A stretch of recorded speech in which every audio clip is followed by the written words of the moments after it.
iniciou a gravação, está gravando. Pessoal, assim, vocês leram esse texto e sentiram que ele é um pouquinho diferente dos outros que a gente trouxe. E eu quis trazer ele, trazendo uma perspectiva assim, mais civil, no geral, até para a gente finalizar o tema e atualizar como está nos dias de hoje, né? Porque isso é uma cartilha, só que apesar de ser uma cartilhazinha, eu achei muito, muito interessante. Ela não tem aquele viés todo acadêmico que a gente está acostumado nos nossos textos, mas eu fazendo essa leitura, por exemplo, eu destacava quase o texto inteiro, porque é dado e dado e dado, e tantos dados assim importantes que a Fiocruz traz, né, a gente ainda sabendo da referência toda que a Fiocruz traz, então esse texto assim, é de suma importância, eu acho. Né? Ele começa aqui explicando que a pandemia, ela afeta sim a estatística de tentativas e de consumações de suicídios, né? Porque é um evento extremo, então isso causa efeitos mentais e agrava esse sofrimento psíquico, como ele traz, né? Outra questão também que ele mostra é que 51% dos casos de suicídios acontecem em casa, né? E quando a gente está em quarentena, assim, a quarentena é algo necessário, mas você ficar em casa, isso vai afetar a sua saúde mental. E você, ficando preso naquele ambiente, inevitavelmente você vai ter decorrências na sua saúde mental. Por isso que é tão importante a gente lidar e frisar como você vai ter uma quarentena saudável e como você vai lidar com os eventuais problemas que você vai sofrer disso, né? Ele fala que também um em cada caso, a cada 3 casos de tentativa de suicídio vão chegar ao serviço de saúde. Ou seja, novamente, uma outra coisa que a gente já viu nos outros trechos, essa subnotificação dos casos, né? Porque a gente já tinha visto os policiais, que às vezes o número era minúsculo de pessoas que eles conseguiam entrevistar. E eles sempre suspeitando que esse número era maior. Então a gente vê esse padrão se repetindo aqui. E uma tentativa anterior de suicídio, ela aumentar o risco em cerca de 100 vezes. Eu fiquei assim, meio com esse número, porque eu não consegui achar tantas coisas, mas é uma coisa muito forte. Você pensar assim que você tem que cuidar daquela pessoa. Se a pessoa que você conhece já tentou suicídio, está lidando com a quarentena, está sentindo dificuldade, é um fator de risco muito grande, né? E ele mostra de novo, uma coisa que a gente já viu nos outros textos, mas bom repetir também, os transtornos mais comuns associados ao comportamento suicídio. Depressão, transtorno bipolar, dependência de álcool, outras drogas, esquizofrenia e transtornos de personalidade, né?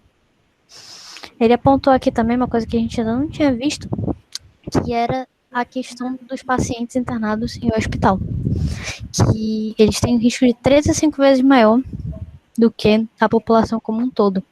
E ele mostra que a importância do ambiente que você está.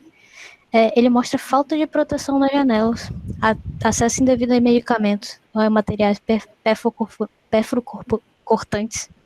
E eu acho também uma coisa que ele não falou aqui, que é também o tratamento que a pessoa tem no hospital. Porque, às vezes, a gente, assim, eu não sei se todos aqui têm essa sorte ou esse privilégio, mas quando você vai para um hospital particular é muito diferente de um hospital público. A maneira como você acaba, o conforto que você tem. Às vezes você tem TV no quarto de internação, as coisas assim. E você está internado no local e já é algo muito sério, que as pessoas, elas às vezes não visitam por medo, você fica naquele momento assim sozinho. Não sei se alguém aqui já ficou internado, espero que não, que é uma coisa chata, né, de lidar. Mas deixa eu ver se alguém mandou. Não, foi outra notificação. Mas é uma coisa assim que afeta a sua saúde mental. Você ficar sozinho e ter sempre alguém. Você se sente um peso, assim, né? E aquele ambiente, você ficar ali fechado na cama e ter que ficar com um soro, você ter aqueles medicamentos que você pode falar pra doutora, eu tô com dor, me dá esse remédio. Então, é uma coisa assim, é um ambiente de risco. Além dos que a gente já tinha visto antes, esse é um ambiente de risco que eu achei importante a gente acrescentar, principalmente na situação que a gente está, né, com os hospitais superlotados, pessoas sendo internadas com Covid, né, até mesmo as pessoas não internadas com Covid acabam lidando com esses problemas da pandemia. E ele fala na questão pandêmica, do mesmo modo, fatores situacionais relacionados à pandemia também podem potencializar ações suicidas, né? Como a reação aguda ao diagnóstico, discussões sobre prognóstico, espera por resultado de testes e, em alguns casos, pela própria evolução da doença. Um minutinho. Tudo isso aí, não? Todas essas reações, ou todos esses fatores, não favorecem muito, não, sobretudo se o paciente já tem um histórico, não, de tentativas de suicídio, não? Essa é uma questão que, por exemplo, a gente também sempre se leva em consideração, não, sobre os pacientes que têm um histórico, não? Então, no meio da pandemia, acredita-se que isso se potencializa mais, não? Tem um maior risco, né? E tudo que a gente vai acabar... Oi, alguém estava falando ou foi o meu eco? Não, foi o meu eco. A gente pode... tudo que a gente vai acabar falando vai acabar nesse parágrafo seguinte, que até ele fala que o suicídio é um fenômeno complexo e multifatorial. Então, a gente fala um fator, mas tem vários outros fatores relacionados, como a gente já viu nas outras reuniões, né? Aquelas pequenas coisinhas que eu sempre chamo de teia, aquela teia de fatores que sempre se expande, ela não é específica do policial, ela tá aqui também. E ele cita algumas coisas da situação pandêmica, né? Que é o medo, o isolamento, a solidão, a desesperança, o acesso reduzido ao suporte. Você não ter aquele acesso a comunidades de apoio, comunidades religiosas, espirituais, como a gente já tinha visto. A dificuldade de acesso em tratamento à saúde mental, doenças e problemas de saúde, suicídios familiares, conhecidos ou profissionais de saúde, até mesmo não suicídio, mas as perdas, as mortes eventuais. Você lidar com isso nesse momento que a gente está é muito mais constante, é muito mais duro. Você sentir aquela desesperança e a situação, até a situação que nós temos no nosso governo atual, né, que não tem lidado da melhor forma possível, para dizer de uma forma branda, com a situação atual, e causa esse sentimento de desesperança. A gente vai no jornal, só tem notícia ruim. A gente vê no Instagram, a gente vê constantemente números e números crescentes e casos e casos tristes. E às vezes a gente segue uma outra página feliz, mas fica perdida no meio daquelas mensagens tristes que a gente tem, né? A gente, por exemplo, teve essa semana, conseguiram... ele acabou morrendo, mas assim, conseguiram capturar o Lázaro, né, que estava sendo assassino em série, lá no Goiás, no Distrito Federal, que acaba dando maior tranquilidade para as pessoas, mas em meio a tantas notícias ainda fica aquela insegurança, né, até pelo que muita gente acredita dele ser só um assassino contratado e ser parte de um esquema maior, essa queima de arquivo, né, que ficam chamando. Então, o momento que a gente está, ele está sendo um momento triste social. E isso afeta muito esses números. E, por exemplo, eu falo por experiência própria, a minha psicóloga está lotada, assim, né? Ela já me pediu para trocar horário às vezes porque ela tem muita gente precisando desse apoio e cresceu muito a questão da telemedicina também. Então, é muito, muito forte. Pode parecer que todo mundo tá ok, porque a gente sempre vê as redes sociais, mas as pessoas que não estão aqui não postam, né? Então, assim, não demonstram muito isso. Né? Mas, oi, pode falar. Tem uma questão aqui, não, antes de entrar o suicídio nas diferentes fases de vida, não, que é interessante também, não, nesse estudo que foi feito em Estados Unidos, não, sobre isso, não, sobre eles falam, não, que encontraram, não, que alguns desastres, não, Estados Unidos, não, diminuiu, não, no país, o que pode apontar para o together effects. A gente olhar o ponto positivo, né? A gente olhar o ponto positivo, né? Sim. muitas vezes, uma tragédia nunca é boa, né? Às vezes a tragédia pode causar coisas que vão ser boas no futuro, mas uma tragédia em si nunca é boa. Mas esse efeito, ele é interessante, porque ele mostra essa união social, né? Em grandes ataques, assim, grandes tragédias que a gente pode estar da cabeça. A gente costumeiramente vê nos noticiários durante a semana pessoas na rua, em luto, se abraçando. Uma questão também, por exemplo, foi o movimento do Black Lives Matter, né? Que teve aquela tragédia indescritível da morte do George Floyd, que trouxe pelo menos alguma coisa, algum progresso nesse movimento que é tão esquecido às vezes. Mas aquilo nunca é bom, né? É uma coisa assim que tem gente que diz, a tragédia foi boa. Então, eu não gosto de falar isso. Eu acho que tragédia é tragédia. E nenhuma morte é boa no final, né? É que, infelizmente, não na sociedade que a gente vive, não? É igual, não? A única forma em que as questões, não, os problemas sociais são visíveis e são tomadas de forma séria, para falar assim, não? É quando acontece uma tragédia, não? Claro que ninguém quer que aconteça uma tragédia, mas, infelizmente, não, na sociedade onde as minorias, não, são sempre esquecidas e são sempre deixadas de lado, não? O único momento que elas tomam força é quando acontece uma tragédia. E acredito que essa questão, por exemplo, do isolamento, não, eu já muitos estudos eu já li sobre isolamento social, não apenas durante a pandemia, não, sino em tempos, não, em condições, por falar assim, normais, entre aspas, não. Mas não é claro, não é visível. Por quê? Porque ele só é mais presente em algum grupo de população, não? E aqui ele fala acerca também dos idosos, não? Que são um grupo muito, não? Muito importante. E realmente tem muitos estudos, não? Eu já li muitos estudos, não? Lá na Federal de Minas Gerais que eu estudei, não? Que faziam estudos em relação a morar sozinho, não? E as respostas, não, que você encontrava das pessoas, sobretudo nos estudos qualitativos, não? Era muito triste ler, sabe? Era uma questão assim de que as pessoas, por exemplo, a vezes não tinham quem possa ir a comprar um pão, por exemplo. Não? Eu queria comprar um pão quentinho, mas ninguém podia. Meu vizinho não estava, tinha que ir a trabalhar. Meu filho mora longe.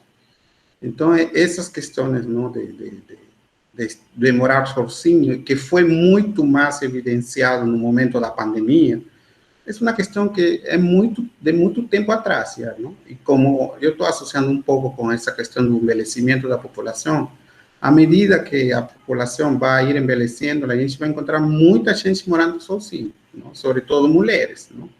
Que é um grupo da população, não? Que vive mais, não? São mais longevos que os homens. Então, essa questão de isolamento social, por exemplo, no meu caso, eu moro sozinho há mais de 10 anos, 10 anos. Para mim não me afetou em nada, não? Ou seja, eu não tive nenhum tipo de mudança, não? Ele morar sozinho, eu já moro só, então não teve uma questão. Mas quando você vive em comunidade, vive, não, em sociedade, sobretudo, que você vive com filhos, com pais, e muita gente teve que sair de casa, não, para poder isolar os pais, não? E aqui ele fala, inclusive, não, às vezes não é tão bom, não? Porque você deixa a pessoa só, mais vulnerável, mas era o que a gente precisava fazer no momento, não? Ou às vezes também tem muita gente aqui no estado, por exemplo, eu não notava tanto isso no Rio, mas pode ser por percepção social mesmo. Mas aqui me parece muito comum, às vezes, a pessoa morar perto da família, né? Sim. Sim. Por exemplo, a família É bem do meu comum namorado mesmo. A família do meu namorado mesmo também, tipo, às vezes a irmã, os dois filhos moram ali na rua, os dois irmãos dele moram na rua dele, entendeu? Então, assim, aí, às vezes você mora em uma rua depois, 2 quarteirões, e acaba que você não pode ficar visitando e saindo, até para expor, porque você fala, eu tô protegendo aqui, a gente vai lidar um pouquinho melhor com isso na parte dos idosos, mas assim, só um preâmbulo também, como é importante a gente lidar com todas as fases, né? O texto, ele fala sobre as diferentes fases da vida, e eu acho que todas as fases são importantes. A fase mais importante da sua vida é sempre a que você está vivendo agora. Não é você falar, quando eu era criança. Não, você está vivendo agora. E muitas vezes a gente vê políticas contra o suicídio, especificamente voltadas para jovens, no sentido de teens and young adults, sabe? Tipo, públicos jovens e adultos jovens, aquele povo de 16 a 25 anos que a gente vê, porque é o mais comum que a gente escuta, são os mais que a gente mais vê para mental, mas também acontecem com crianças, né? São raros, como o texto diz, e pouco identificados, principalmente pela dificuldade de reconhecer que as crianças podem ter essa intenção. Porque muitas vezes a criança ela pode demonstrar essa intenção e eventualmente agir quando adolescente, aí as pessoas acharem que é uma coisa da rebeldia adolescente.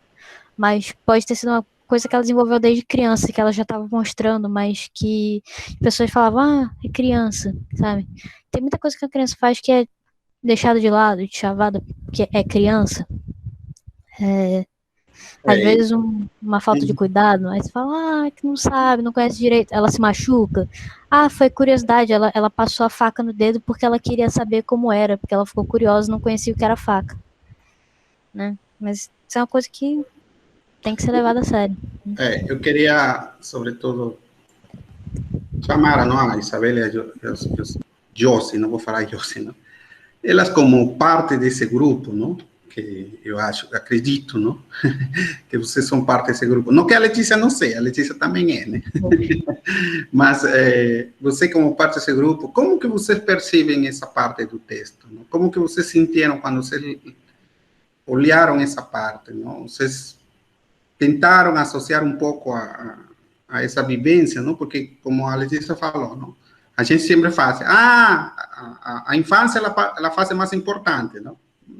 A fase mais importante é a que a gente está vivenciando, pronto. Não? Eu, por exemplo, adulto, não? Para mim essa fase nesse momento é mais importante. Mas e vocês, não, Isabel e eu? Não sei se alguém quer compartilhar um pouco em relação a essa parte da fase na qual também você está inserida, né? Em questão da nossa opinião, se é mais importante ou... Não, em relação aos fatores associados ao suicídio. Sim, eu acho que, na verdade, a gente está numa fase de muitas mudanças, né? E a gente está começando a se perceber mais e, enfim, começando uma vida um pouco diferente, né? Uma fase de transição. Então, realmente, é mais comum, né? E a gente ficar sabendo a questão na TV ou até pessoas que a gente conhece, enfim, é um pouco mais comentado. Realmente, a questão da infância me chocou um pouco, porque eu nunca tinha pensado nessa situação, sabe? Mas, enfim, como eles falam, é difícil de perceber, né? A gente achar que a criança teria a intenção de fazer isso, né? E não foi só um acidente. Mas, realmente, na nossa faixa etária, não que a gente não se assuste, né? Quando houve um caso, mas realmente é mais comum. O que eu vou falar, não sei se encaixa bem no contexto, mas, por exemplo, na pandemia agora, eu acho que afetou um pouco as crianças no fato delas não poder sair para fora para ter uma diversão com os amigos da rua, esse tipo de coisa. A violência doméstica também, violência, até abuso sexual, que a criança pode vir a sofrer por conta da pandemia, da família estar em conjunto e tal. Não sei se isso foge um pouco do assunto, mas... Não, é perfeito. Não, e há uma questão que você acabou de falar, não? É que eu na vida, na experiência de vida, sobretudo, mas não do ponto de vista acadêmico, não? Mas eu já vi muitas adolescentes, não? Que têm esse instinto, não esse instinto, esse desejo de não existir, não, para falar assim, não? Do suicídio mesmo, não? E muitas vezes está associado com isso que você acabou de falar, sabe? Com abuso sexual, com a violência doméstica, não? Porque o abuso sexual, não, é uma questão muito fora do que a gente pode imaginar, não? E causa um dano muito grande, não? E quando a pessoa, a adolescente, sobretudo, percebe o que está acontecendo, muitas vezes ele não quer continuar levando a vida com essa dor, não? A dor que sente no coração quando está nesse processo, não? te leva a esse desespero, não? Dizer, olha, eu não quero sentir essa dor. Ninguém quer sentir dor, não? Eu acho que é uma questão muito que a gente lida quando a gente tem esses problemas, não? E sente sempre essa dor e, infelizmente, não? Leva a esse fenômeno, não? Que é o suicídio, não? Letícia, você queria falar alguma coisa? Por exemplo, eu achei esse comentário muito importante, porque, assim, a gente está discutindo mesmo essa questão da pandemia. Oi, pode falar, Isabela. Não, pode terminar, eu vou depois de você. Tá bom. E assim, muitas pessoas, mais do que a gente imagina, vivem em ambientes tóxicos, ambientes abusivos, não só às vezes sexualmente, mas às vezes um abuso psicológico, um abuso físico. E essas pessoas, elas veem a liberdade, esse fator de vir, às vezes, a escola, onde ela tá ali com os amiguinhos, tá no intervalo, né, que a gente chamava na cidade de recreio, era aquele momento que ela estava deixando aquilo de lado, que ela estava se desprendendo desse ambiente, podendo ser ela mesma, e ela não está mais tendo isso, né? Essa criança, esse adolescente, ele está preso num ambiente tóxico, num ambiente que fica quebrando a saúde mental dele constantemente. E ele não tem o apoio, porque como é que ele vai sair de casa na situação que está, entendeu? Às vezes, inclusive, a situação pode ser criada uma prisão em relação a ele, né?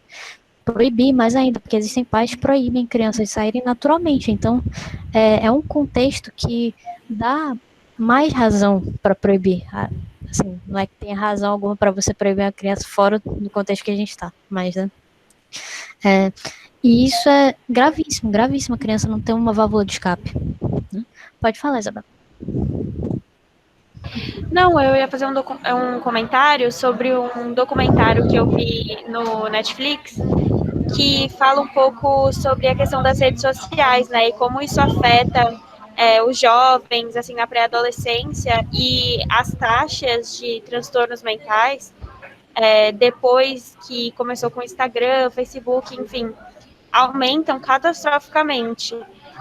Porque essa questão da insegurança, né, toda essa questão de querer ter uma certa aparência, né, viver uma vida que não é de verdade, aumenta muito esses casos.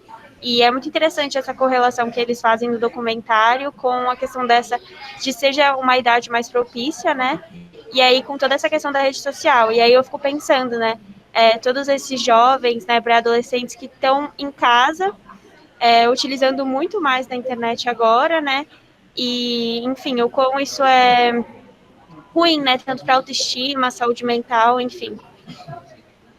Não, e uma coisa agora que a Isabel falou, não? Inclusive eu já tinha discutido também, não, ter uma discussão sobre essa questão dentro da internet, não? Esse mês não foi possível porque a gente está já com algumas coisas já programadas, mas quem sabe, talvez, Isabel, não? Você trouxe esse tema, a gente possa tratar esse tema, talvez, em agosto ou setembro, talvez. Setembro estamos de férias, né? Não? Mas, enfim, eu estava pensando muito abordar essa parte das questões, não, de ódio através da internet, não? Que também ele... eu acho um ótimo tema. Que a gente está percebendo que cada vez mais, e não somente, não? Antes era um grupo apenas, não? É em geral agora, não? Você não está escolhendo muito cor, raça, sexo, gênero, não? Ele está muito mais generalizado. Basta você questionar algum assunto para você eu vejo às vezes nos comentários, por exemplo, nos jornais eletrônicos, no Facebook, não? E já as pessoas começam a te agredir, não? Simplesmente porque você não opina como eles pensam, não?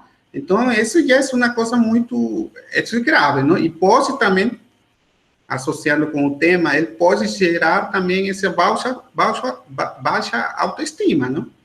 E pior, não? No momento que a gente vive, que está muito fácil, não? Ter acesso a tudo. Então, isso achei adequado mesmo, e acho que a gente pode pensar esse tema, a própria polarização política do cenário atual também é muita fonte de propagação de ódio, muitas vezes até homofobia ou preconceitos similares, assim, né, que a gente É simplesmente você, por exemplo, estava vendo outro dia num diário, um jornal eletrônico, basta você, por exemplo, falar bem de uma menina, de um menino que participou desse programa da Globo, da FBB, para que você ia ser atacado. Ou seja, você vê uma coisa meio que como que foi coisa mais generalizado e é uma coisa normal, sabe? Todo mundo vê e tem que ficar por aí, e eu acho isso perigoso mesmo, sobretudo quando você não tem um suporte emocional, sabe? Assim, um bom exemplo também é que eu fiquei muito, muito chocada. Eu acho que, assim, pela foto, eu acho que a Jocilane vai entender que ela tá com essa camisa do Borussia Dortmund, eu presumo.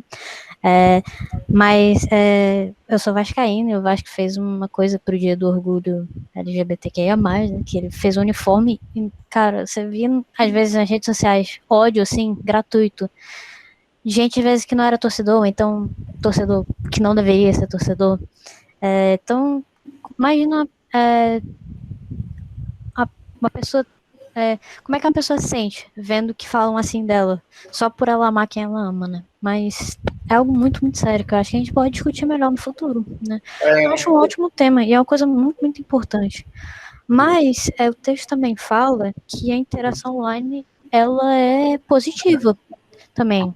Ela não é inteiramente negativa, ela é uma ferramenta importante de comunicação, porque é a maneira que você tem de se comunicar com as pessoas, é a maneira que você tem de sair da sua casa, digamos assim, né? Às vezes você tá numa chamada com seus amigos, né?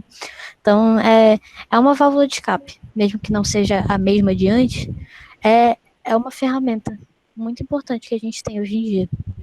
É uma coisa positiva e negativa, né? Se ela deveria ser usada só positivamente, mas, né, nem tudo é perfeito. Mas é importante a gente frisar também esses aspectos positivos, né? E além disso, o texto fala, de novo, alguns fatores de alerta que merecem a atenção desse público. A gente já passou aqui por muitos que a gente já viu em outros textos, mas então a gente vai falar só de alguns diferentes, né? Que são os relatos da violência psicológica, humilhação, agressões verbais, física, sexual ou negligência, como a gente já falou aqui. Esse histórico familiar de suicídio, a falta de suporte social, o interesse por conteúdo de comportamento suicida ou autolesão em redes sociais virtuais, como a gente já falou, questão da internet, né? Muitas vezes a pessoa posta um tweet triste, assim, aí as pessoas riam, acham engraçado aquele humor depressivo, né? Só que no fundo aquela pessoa tá sentindo aquilo, né? E aquilo não é engraçado. Aquilo é algo de alerta. Depois desse público, o texto fala em relação aos adultos. Como a gente já viu, a maior prevalência é nesse público, que se encontra na faixa etária entre 20 e 49 anos. Né? Então não é nem tanto os jovens, assim, de 16 a 20, né? Mas pessoas de 20 a 49, que é uma coisa que às vezes pode ser um pouquinho diferente do que a gente espera. Novamente ele fala do agravamento dos contextos do fator de risco devido ao contexto da pandemia, e ele também fala especificamente aos adultos a questão da pressão em relação à fraqueza econômica, né, a fragilidade econômica que a gente está tendo em relação a diversos fatores, mas especificamente no texto a questão do coronavírus que está afetando a economia. E aumenta muito as taxas de empregos, mesmo com as políticas, né, o programa de manutenção de emprego e renda. E essa pessoa, ela é responsável pela renda. Então, ela vendo amigos e amigos sendo demitidos, a empresa dela fechando, a empresa demitindo o colega dela do lado, sabe? Então, é uma coisa que quebra na cabeça da pessoa. Ela fica, meu Deus, eu não posso ser demitida, eu não posso. E, além de tudo, ela tem que quebrar o isolamento. Oi, só um minutinho, que eu já... além de tudo, ela tem que quebrar esse isolamento, né? Provavelmente todo mundo aqui deve conhecer uma pessoa que trabalhou durante a quarentena. Às vezes, empresas quebrando regras, quebrando isolamento para a pessoa trabalhar presencialmente. Pode falar, Josi. Não, é só falando mais sobre esse tema de adultos. Uma vez eu já tinha falado no seminário, apresentado no seminário no ensino médio sobre esse tema. E a gente pesquisou um pouco e a gente viu bastante notícias e dados informando que a maioria praticamente 60% das pessoas que praticavam suicídio entre os adultos eram homens. E a gente foi procurar o porquê, né? Aí a gente também ficou bem chocado, porque na matéria em questão, estava explicando porque os homens utilizavam maneiras mais diretas, como, por exemplo, faca, armas, revólver mesmo, assim, arma de fogo, esse tipo de coisa. A gente ficou bem chocada mesmo com essa matéria. E também, não, aí está associado com o acesso, não, que eles têm, não? Os homens têm mais acesso, não, a esse tipo de elementos, não, de questões de objetos, não, que a gente pode falar, não, de risco mesmo, não? E também tem a ver com essa o padrão, não, de sociedade que a gente tem, não? O homem, infelizmente, ele é mais exposto, não, a problemas sociais externas na casa. Não? Claro. Eu penso também na questão do próprio machismo tóxico aos homens, né? Porque o machismo, ele afeta até os homens, se você parar pra pensar. O homem sendo tipo, ser obrigado a mil coisas. Claro, a gente, como mulher, a gente sofre muito mais. Eu não vou diminuir a nossa luta, né? E essa diminuição que a gente sofre diariamente, mas assim, é uma coisa tão, tão horrível que afeta até as pessoas que deveriam estar sendo favorecidas com esse sistema, né? Quando o sistema patriarcal vê o homem e você fala assim, ó, se a casa não tem renda, a culpa é sua. Isso acontece muito, isso acontece muito. Às vezes, você tem um casal e ambos trabalham, e se a mulher tá sem emprego, o cara, o amigo dele, machista, vai falar, tudo bem, ela vira dona de casa, mas se é um cara, ele vai chegar e falar, ah, não, você tem que trabalhar. Sendo que, na verdade, não tá bem pra nenhum dos dois, né? E o cara deveria deixar a mulher trabalhar. Mas, que todo mundo deveria ter esse direito, né? Mas, assim, e essa pressão que o homem acaba sofrendo mais, infelizmente, e o machismo tóxico como um todo afeta muito também, porque é um fator assim difícil da gente falar, né? Porque é inegável que a mulher ela é muito mais afetada, ela sofre muito mais. Mas a gente também precisa tocar em como isso é tão ruim que afeta até o homem. E ele fala muito assim das questões aqui no texto de risco de infecção. Eu conheço pessoas que o patrão mandou ir para o emprego quando estava tudo fechado e era proibido abrir, e as pessoas tiveram que ir, porque aí eu falava assim, cara, denuncia, não posso, senão eu sou demitido. Se a empresa fecha, a gente vai embora. Aí essa pessoa acaba se isolando, né, como o professor Júlio falou, a gente volta naquela questão da dificuldade de se isolar. Ela acaba morando sozinha, ou então ela acaba fazendo um isolamento na própria casa, ficando trancada num cômodo. Ou então ela fica pensando diariamente, meu Deus, e se a minha família pegar, e se eu transmitir isso, se eu transmitir isso pro meu marido, se eu transmitir isso pra minha esposa, se eu transmitir isso pra minha mãe, entendeu? É uma coisa que fica na cabeça da pessoa, mas essa pessoa ela acaba sendo obrigada a lidar com isso pela responsabilidade financeira que é posta sobre ela. Né?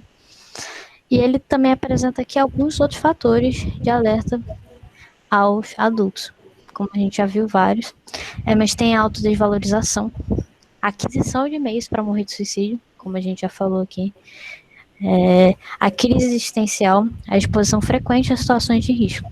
Né? Eu falei de novo da presença de casos de suicídio na família, e o texto ressalta muito a importância da intervenção precoce desses pensamentos de suicídio. Então, não situação precoce da pandemia, né, porque isso não existe, mas assim, de como é importante você lidar e cortar esse pensamento assim que ele vem. Você cortar essa instabilidade psíquica, como ele chama, né? Importante você promover estratégias que permitam contrabalançar os sentimentos negativos e reenquadramento dos planos de vida. Aí ele aponta aqui também a questão da pessoa idosa, que às vezes pode chocar tanto ou até mais quanto o público infantil. Porque a gente sempre escuta aquela ideia de terceira idade. Muitas vezes a gente pensa, a gente escuta até que a pessoa já está bem com a vida, que já, né? Então, muitas vezes não é o foco de políticas sociais ou da própria população em si. E isso deixa muitos idosos de lado, né? Como a gente já viu também aqui na reunião, ele aponta para esse distanciamento social que o idoso pode sofrer, porque ele para de receber a visita dos netos, por exemplo. Os filhos não vão lá para não expor. Pensa assim, não, a gente não quer te pôr em risco. Aí você fica aí sozinho, você fica isolado. Tudo bem, tecnicamente você está prezando pela saúde do seu parente, né? Mas também tem uma outra saúde que você tem que lidar, que é a saúde mental. Só um minutinho, gente. Se quiserem comentar alguma coisa, porque eu tenho que resolver.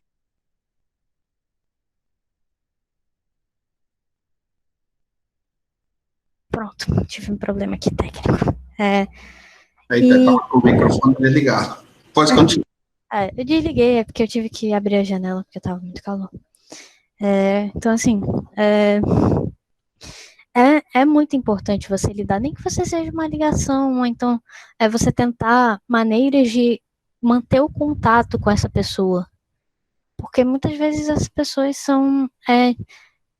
pensando assim, eu não acho que esse sentimento é tão exposto a ponto de ser mas muitas vezes, de forma bruta, digamos assim, essas pessoas estão tratadas como elas já fizeram seu papel para a sociedade. Não é aquela idade mais trabalhista, entendeu? Então, porque tem muita gente que tem essa visão, né, de ser humano viver para trabalhar. Então, se terminou de trabalhar, você tá vivendo para quê?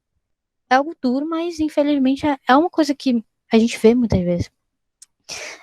Então, o idoso ele passa a se ver como um peso. Ele, além de ter a necessitar maior atenção, maior apoio, como as pessoas falam, às vezes os pais cuidam de você e depois você cuida dos pais. Tem gente que não lida bem com isso, de ter que precisar de ajuda, de ser cuidado pelos filhos que ele viu crescer, e aí pensar, nossa, agora... Tem gente que seja por orgulho, ou seja por dificuldade mesmo.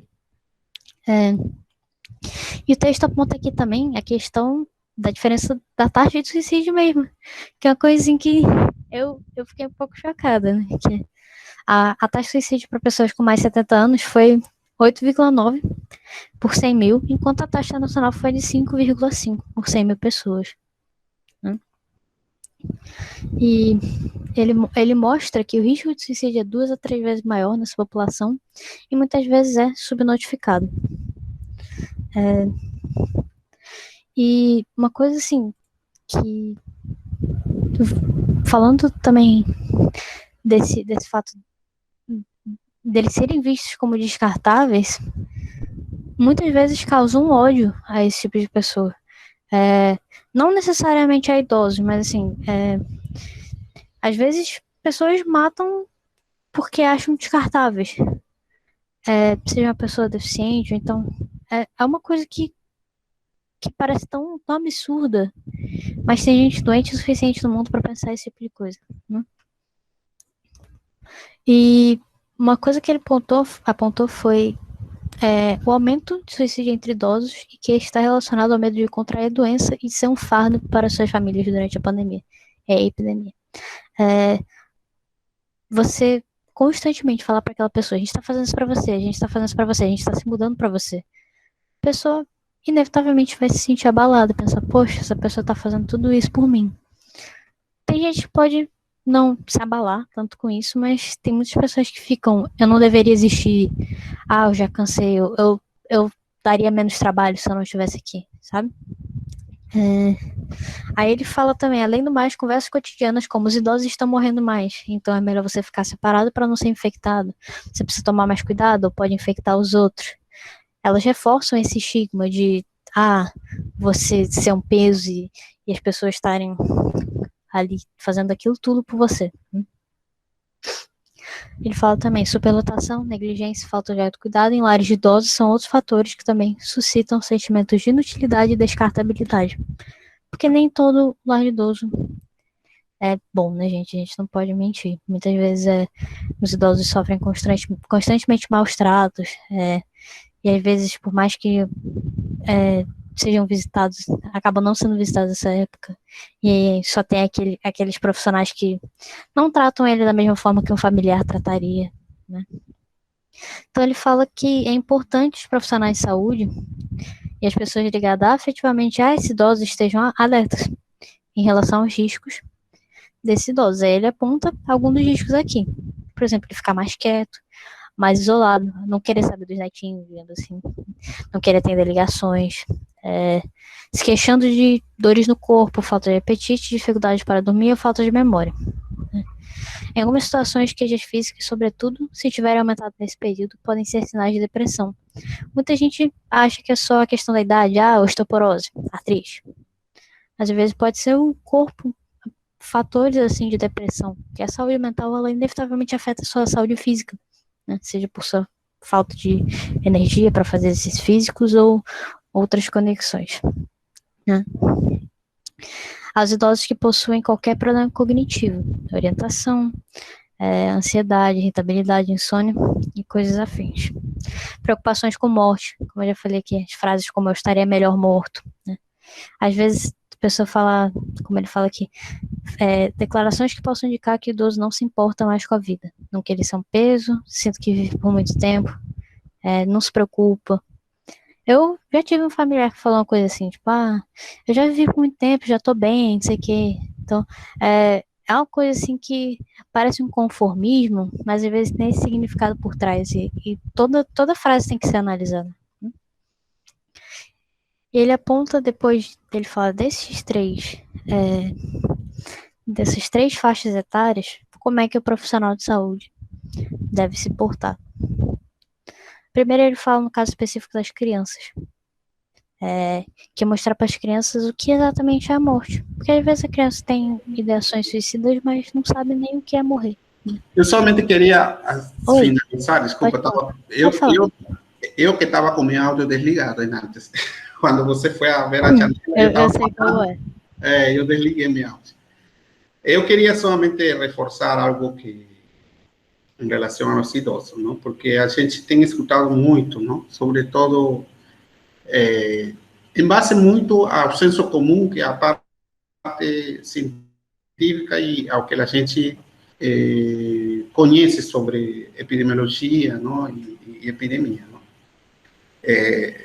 O que acontece, não? Essa questão, por exemplo, eu acho que a gente tem que tomar muito cuidado essa parte, não? Quando eles dizem, olha, isolar ao idoso também não é bom, não?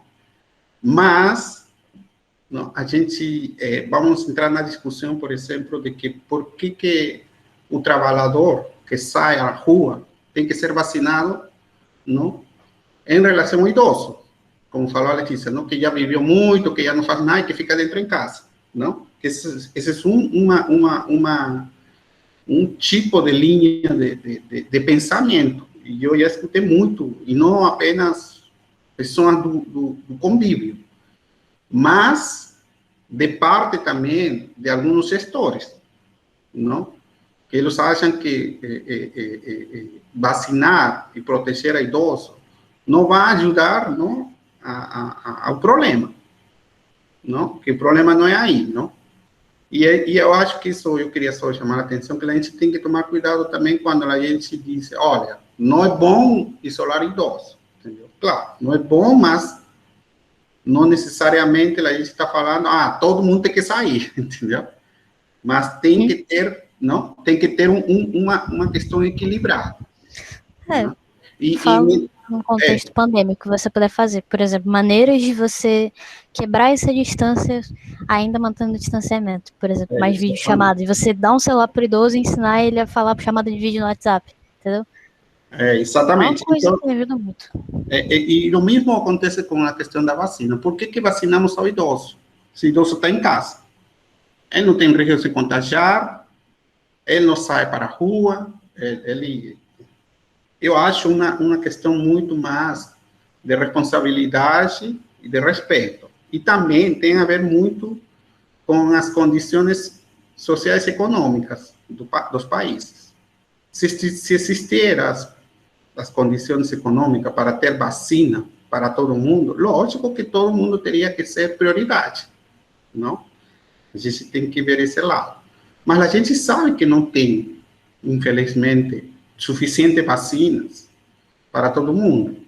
Então, vai muito mais por esse lado científico, não? Quem são as pessoas mais vulneráveis, não? e a poder, não, infelizmente, vir a ser óbito.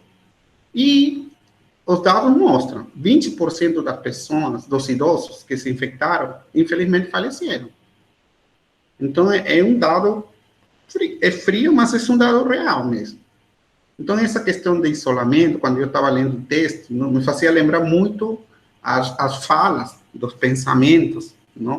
Contrários a esse isolamento e contrários à prioridade em relação à vacina, não? E que não é assim, não? Todo tem que ser num equilíbrio.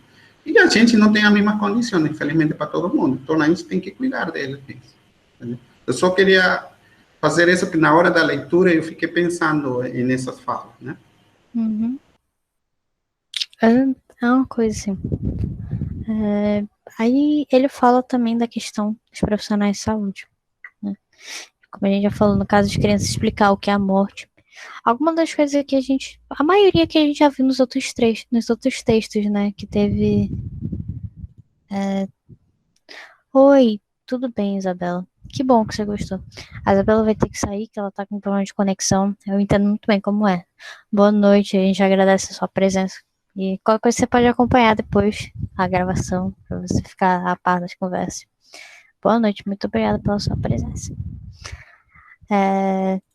E, assim, o Arthur ainda não chegou, né?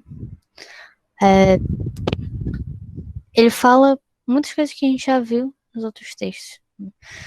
Em casos suspeitos, você de autolesão, você prestar atenção aos sinais.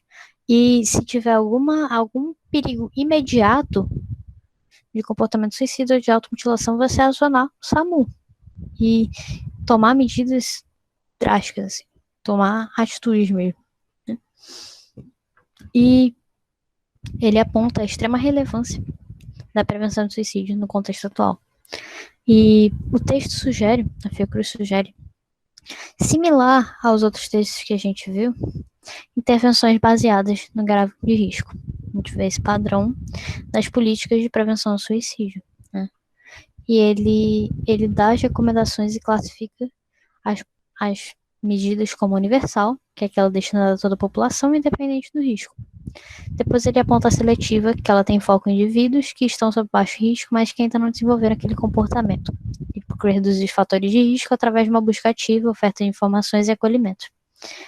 Depois ele aponta a indicada, que é aquela intervenção mais forte, imediata, que ela é mais para aqueles indivíduos que estão já sobre esse risco ou que já desenvolveram o comportamento em questão, né? E ele aponta, em relação aos transtornos mentais e ao comportamento suicida, são indicadas intervenções nos níveis seletiva e indicada.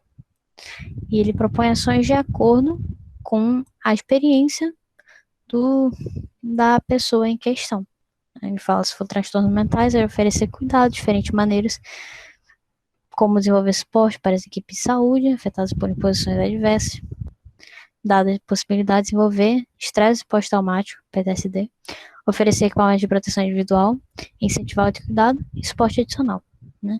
Fala também de pessoas sofrendo experiência de crise suicida, e ele oferece aquele atendimento especializado a essas pessoas. E ele fala das intervenções universais.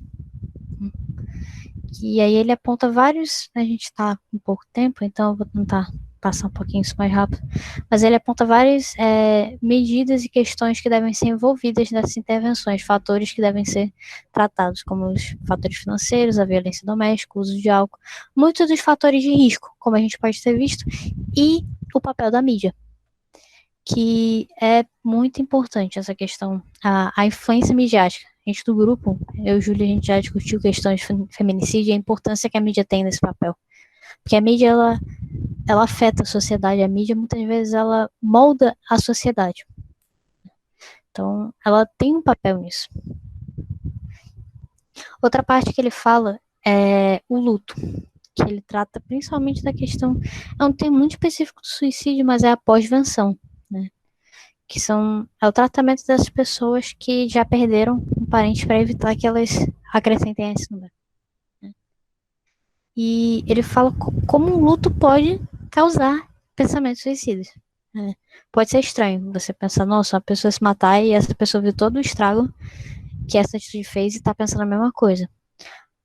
Mas ele fala que é recorrente essa busca pelo motivo do suicídio. Muitas vezes a pessoa se culpa. Por exemplo, se um pai perdeu o filho, vai pensar, eu era pai, eu deveria ter parado isso, e eu sou culpado, e eu não mereço viver no mundo que eu fiz meu filho não viver mais, entendeu? Às vezes pode ter sido um fator completamente diferente do pai, e o pai e a mãe terem sido, inclusive, fatores que quase preveniram aquilo, mas ainda assim os pais se culpam, né? Então ele fala, qualquer pessoa que tenha se sentido afetada pelo suicídio de alguém é um sobrevivente. E para cada um deles é necessário um cuidado diferenciado. Você tem que saber se aquela pessoa é um sobrevivente de uma consumação de suicídio, digamos assim, né? E existe esse estigma social também de... Mas às vezes uma pessoa morre em serviço, às vezes uma pessoa morre em um acidente, tá tudo bem você falar disso, mas você falar de uma pessoa que suicidou, as pessoas não levam também, tipo, ele escolheu se matar, então por que você tá lidando com isso? Existe esse preconceito com o suicídio, então naturalmente vem esse preconceito com a fala do suicídio, né? E ele dá uma recomendação muito importante no texto, que é você fazer contatos telefônicos, ou chamadas de vídeo, no caso, com esse sobrevivente de um suicídio consumado.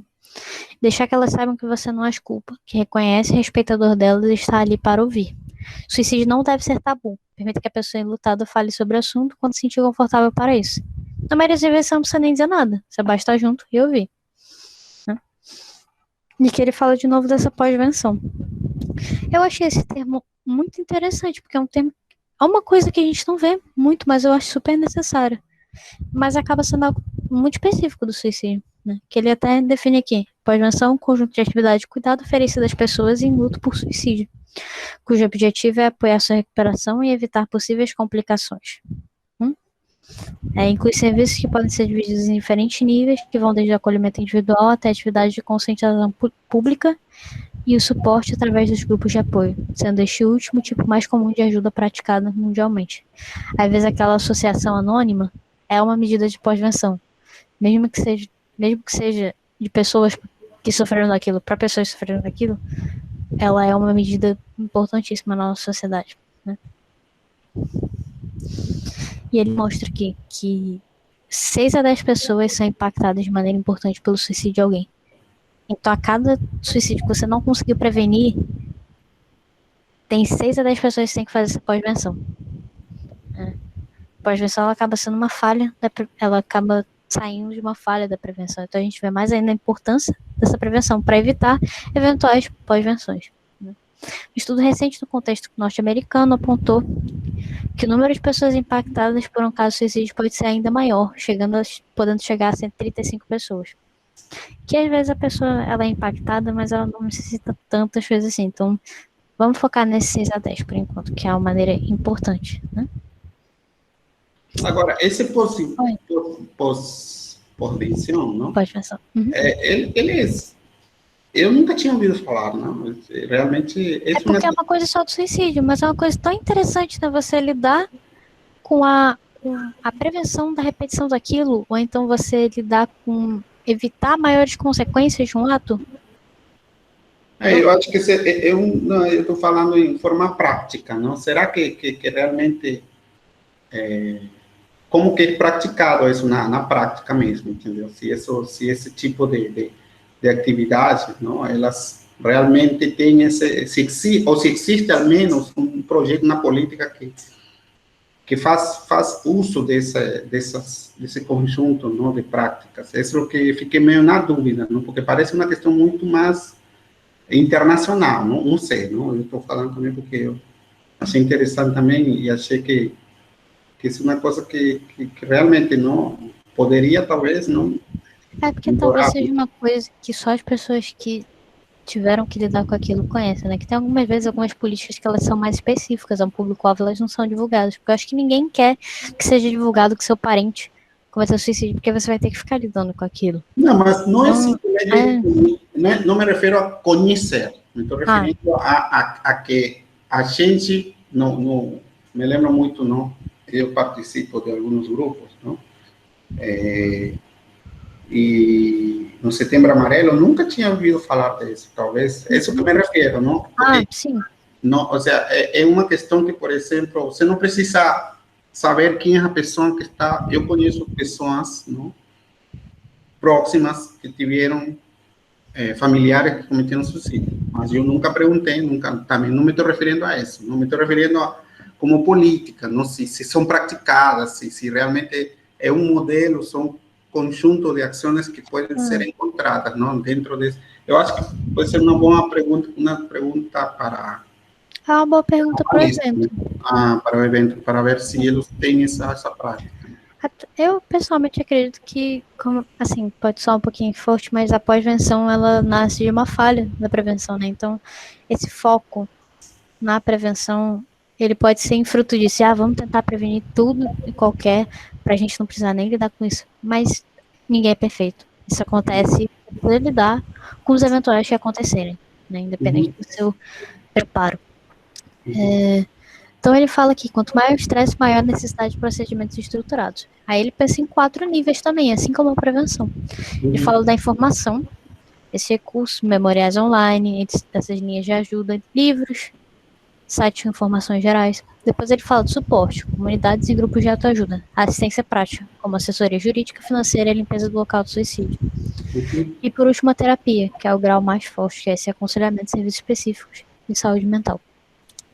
E ele aponta algumas medidas que você, qualquer pessoa pode fazer para ajudar essas vítimas enlutadas durante o isolamento social, que é se fazer emocionalmente presente, ouvir a pessoa, preparar um local da casa para servir de memorial e conectar as pessoas com serviços de apoio virtuais, que existem, mas muitas vezes as pessoas não conhecem. E ele fala da importância desses grupos de apoio, né, que de certa forma, essas pessoas afins, elas vão se entender e elas não vão se julgar, porque elas sabem a dor que é. Se eu falar pra vocês a dor que é perder um dedo, se você não perder um dedo, você não vai entender aquela dor. Então, você pode tentar, você pode se propor a escutar, entender, mas não é a mesma coisa, né? De você ter passado por aquilo e você se solidarizar com essa pessoa no nível pessoal também. Que ele fala, você compartilha e valida aquela dor do luto. Você pode expressar sentimentos e pensamentos de maneira segura e sem julgamentos. A pessoa ela se sente num grupo de pertencimento, porque às vezes ela olha para um outro pai que perdeu um filho também, ela pensa, esse pai aqui era tão bom, então talvez eu não seja tão ruim assim, talvez não tenha sido culpa minha, né? E serve como uma rede de suporte social por meio da conexão criada entre os sobreviventes. É importante que se garanta a mesma qualidade das interações e o sigilo das histórias compartilhadas, bem como é praticado nos encontros presenciais. Porque às vezes no online está registrada a foto, mas assim, caso de divulgação, ou caso que isso saia para o público, é importante você preservar esse sigilo das pessoas que estão ali. E ele aponta também, como a gente já falou, o papel midiático, o papel da mídia em relação ao suicídio. Ele fala sobre o efeito Werther, que refere-se ao aumento de casos de suicídio após reportagens sensacionalistas ou que mostrem com detalhes o suicídio de alguém. Muitas vezes a pessoa ela vê aquilo e fala, nossa, a pessoa agora ela é martirizada. E eu quero ser essa pessoa também, sabe? É uma coisa que estranhamente pode inspirar as pessoas a tirarem sua própria vida. Depois ele fala do efeito contrário, que é o efeito Papageno. Quando as reportagens responsáveis, ênfase nos responsáveis, podem diminuir o comportamento suicida no público, fornecendo exemplos de outras pessoas que conseguiram superar crises suicidas e enfatizando alternativas ao ato, educando o público e gerando conscientização. Portanto, a divulgação adequada de informações voltadas para a prevenção é recomendada. Eu não diria nem recomendado, eu diria necessário, né? Porque muitas vezes a mídia, ela reporta, e discutiu muito isso no GEASP, nos anos anteriores em relação ao feminicídio, mas a questão do caso Eloá foi uma coisa assim que choca muito. A gente vê até hoje como aquilo foi retratado como um caso de amor. E isso provavelmente pode ter inspirado diversos homens a sequestrarem e matarem ex-companheiros, porque viram aquele caso e falaram, olha como foi bonito, né?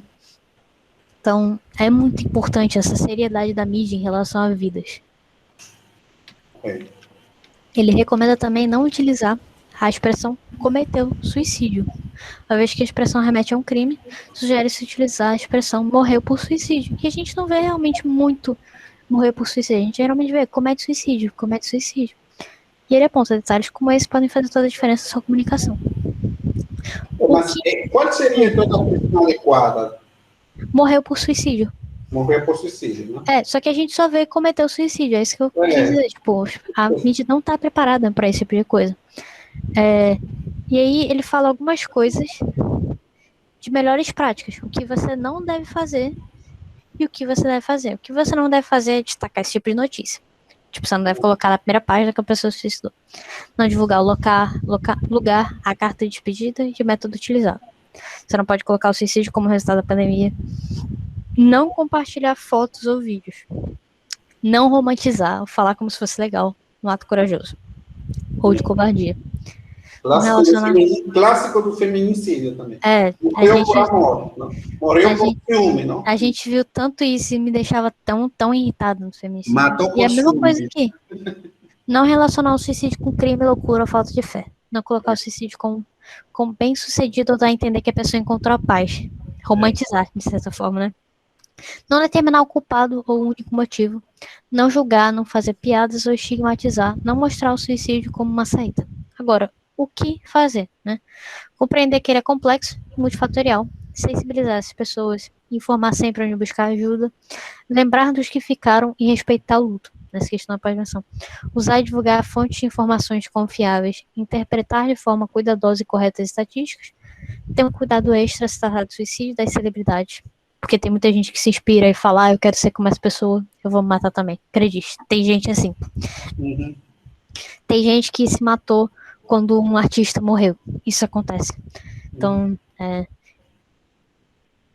se possível, falar das possíveis consequências físicas no caso de tentativa de suicídio não fatais. Para nem instigar as pessoas a tentarem. Né? Abordar os sinais de risco em alertas, mas sem reducionismos. Identificar o risco pode ser algo complicado. Mostrar que existe tratamento e que há outras alternativas ao suicídio, que não é exatamente você estar encontrando a paz, como ele já falou. Né?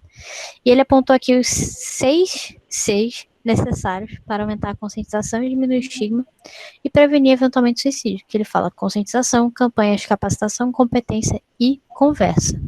Né? E ele, por último, ele aponta também a importância de você confirmar o que está sendo divulgado ainda é relevante para o atual momento da pandemia, tendo em vista que esse tipo de fenômeno é mutável, né? Está em transformação e você sempre está atualizado nas informações. E ele deixou aqui uma nota também de sugestões onde buscar ajuda, que é uma coisa... Ele está cumprindo as próprias recomendações do texto, né? Porque provavelmente pessoas que leem esse tipo de coisa em questões não acadêmicas, né, já estão propensas a procurar esse tipo de auxílio. Então, eu achei muito importante, eu achei muito legal deixar essa parte de mostrar também o apoio para a pessoa que está procurando esse tipo de conteúdo, que ele mesmo fala, né, você vê essa coisa nas redes sociais já é um alerta. Eu acho que uma questão que eu fiquei pensando, não? Que se alguém dentro da polícia, não? Dentro dos agentes, não, de segurança pública, pensou em, por exemplo, levar, não, para dentro esse manual, por exemplo. Não? Eu acho que seria uma questão muito importante também, não? Pensar como que eles trabalharam esse tema da pandemia, não? Porque aqui ele está falando de forma geral, não? Mas eu fiquei pensando em relação, não, ao tema que nos levou ao suicídio mesmo, não? Porque o tema é segurança pública. A gente chegou aqui porque a gente precisava um pouco entender o fenômeno de uma forma mais ampla, né? Eu fiquei pensando, não, a fazer essa relação, não, que eu acho que também pode ser tema de discussão, não, na palestra do dia 10, não? Ou seja, como que essas coisas vão se cruzando, não? Porque são coisas cruzadas mesmo, não? A gente, essa cartilha, por exemplo, achei interessante, não? Mas como que ele pode ser aplicado, não? Ou se ele já está sendo aplicado, sei lá, não posso falar também, não? Porque a gente não tem informação sobre isso, não? Talvez os agentes dentro da mesma gestão, não, segurança pública, eles talvez possam ter também algum tipo de de informação, porque esse foi uma cartilha, não? Que foi divulgada pela Fiocruz, não? Que é uma das instituições que mais está fazendo frente ao problema da pandemia, não? Em todo sentido, não? Até Então, por isso que eu quis trazer ela também, que a Fiocruz está sendo um dos pilares, né, no combate à pandemia. Então, é importante que a instituição, mesmo agindo diretamente naquela questão de saúde física ou da doença, ela também esteja preocupada com esse tipo de coisa. Então, eu achei muito, muito interessante essa cartilha. Muito mesmo. Eu quis trazer para a gente ter essa visão. Né? Também Como é importante, porque é uma instituição que está fazendo tudo que ainda se dá esse trabalho. Porque é um trabalho, né? Teve toda uma pesquisa. Podem olhar aqui as referências também. Quantas referências ela se utilizou, sabe? E você postar uma coisa com o nome da Fiocruz é muito cacife, gente. A Fiocruz postar uma coisa assim, entendeu? Não é pouca coisa, sabe? Não é um assunto assim aleatório, é um assunto seríssimo. É um assunto que tá a cabeça dela. Então dá esse peso pro tema, entendeu? Não, eu achei claro, por isso eu digo, não? Eu acho que foi importante por causa disso, e eu acho que a gente tem muitas coisas que a gente possa discutir depois, não? Talvez no dia da palestra, não?